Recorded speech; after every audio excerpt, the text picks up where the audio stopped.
wabarakatuh.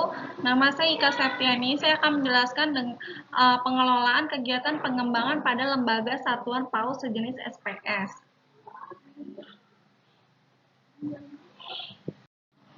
Satuan PAUD sejenis SPS adalah lembaga yang menyelenggarakan pendidikan di luar taman kanak-kanak seperti kelompok bermain dan TPA. Yaitu ada layanan yang termasuk PAUD, yaitu ada Posyandu, Bina Keluarga Balita, Pos PAUD, Bina Keluarga Balita, Taman Pendidikan Al-Quran, Taman Pendidikan Anak Soleha, Sekolah Minggu, dan Bina Iman. Pos pelayanan terpadu atau disebut juga dengan Posyandu, yaitu adalah wahana kesejahteraan ibu dan anak yang berfungsi sebagai tempat pelayanan terpadu mencakup aspek perawatan kesehatan gizi, terutama pada ibu hamil dan anak balita. Bina Keluarga Balita bertujuan untuk memberikan pengetahuan dan keterampilan kepada orang tua dan anggota keluarga lainnya tentang cara mendidik anak dan mengasuh serta memantau pertumbuhan dan perkembangan balita.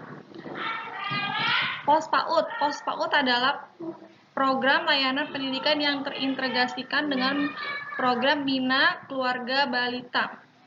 Taman Pendidikan Al-Quran yaitu lembaga yang bertujuan untuk memberikan pendidikan baca tulis Al-Quran atau pendidikan agama lainnya.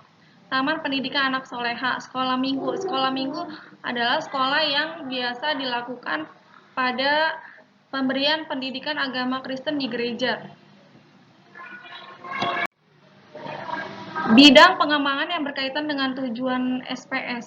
1. Kesehatan. Faktor penentu pertumbuhan anak, yaitu faktor internal yang genetik pada proses kehamilan mencakup nutrisi, gizi, penyakit, obat, dan polusi.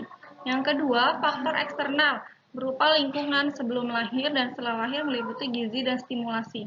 Yang ketiga, gizi dan psikososial. Kesehatan.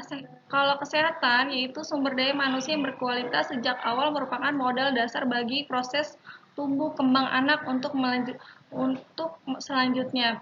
Pertumbuhan yang ditandai dengan adanya peningkatan tinggi badan, berat badan, dan pertumbuhan anak. Faktor penentu pertumbuhan anak yaitu faktor internalnya, yaitu dari genetik dan proses kehamilan.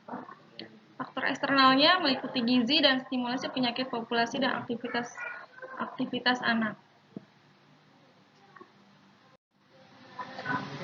Prosedur pelaksanaan kegiatan pengembangan pada lembaga SPS, yaitu unsur yang terlibat adalah peserta didik dan tenaga pendidik, biasanya disebut kader.